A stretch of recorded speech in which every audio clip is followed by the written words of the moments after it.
All right, Module 5, from notes to ratings. So this is a shorter module, but it's an important module.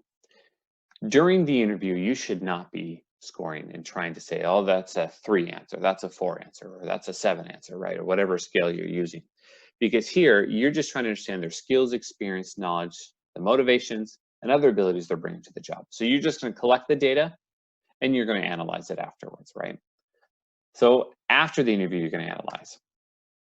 And here you're going to review the notes that you've got. You're going to use your full scale, meaning if it was a 5 answer, put circle 5, let 5 be the answer. If it was a 1, make it a 1. If it was a 3, 4, 5, whatever it was, use the full scale. It'd be like not using the full scale would be like saying, I'm going to interview, but I'm going to round it to the nearest inch. If you're measuring boards to cut. If you round to the nearest inch, and if you got things off by half an inch, that's going to look weird. That's going to be one weird coffee table, right? So use the full scale. And then you want to compare your observations to the scale you created. So like using the board analogy, measurement analogy, if you've measured something that's 4 feet long, now don't use that 4 feet long thing to measure other things. It's like a copy of a copy, you know? It's not going to be as exact. And then you want to protect against error. And the way we do that is, again, use the scale. So in my job, I do sometimes some training on how to make sure we keep bias from creeping in to our rating scale. And we talked about this earlier. I called the old beer test. Some people say, well, I only hire people I'd like to go and have a beer with, right? And the idea is I only hire people I can be friends with. Well, if you're hiring somebody for the job of being your friend, then yeah, that makes sense. But you're not.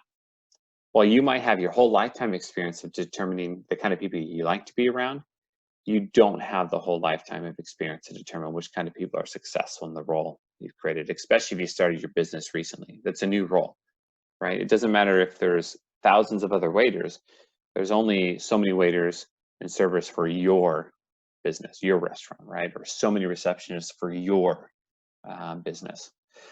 So we want to use the scale we've created. So if we say a 3, it's because they fit the description that we've defined that is a 3, right? And then when it comes decision time, keep in mind the midpoint. So below the midpoint, 3 in the 1 to 5 case, or 4 in a 1 to 7, those are those you drop. The way we've written the scale, if you've written it correctly, the midpoint, that is what is minimal. So if somebody scored below the midpoint on average, so we've added all the questions together, we divided by the number of questions we asked, they scored below the midpoint, they're probably not going to do well in the role. And we're justified to not continue with that person. Those who score higher have a better chance of success. But scores that are close to each other, we want to treat those the same. So if somebody, the average came out to be 4.5 and somebody else came out to be 4.7, those are going to be largely the same, right? I roughly speaking, anything within 0.2 when you've added and divided, I'm gonna treat those as pretty close to the same, right? And I'm gonna use other information from the resume or their availability or job experience to break that tie.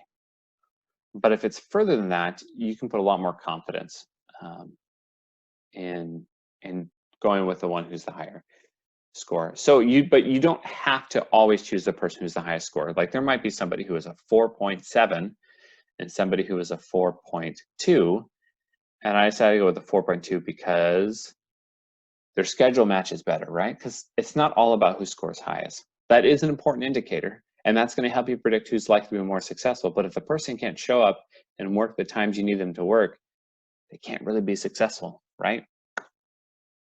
So that's how we move from our notes to our scores.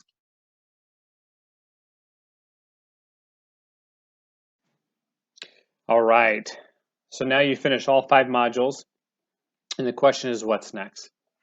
Well, you want to work to help that employee get fully engaged into the work, help them understand what they're doing once they're hired, and help them to get the resources they need to succeed.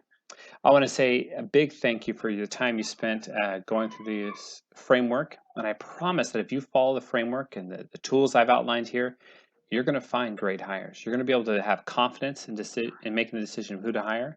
And you're going to know that the person in front of you has or does not have the skills to do the job. If you have any questions, feel free to reach out. My email is t.arthur.may@gmail.com.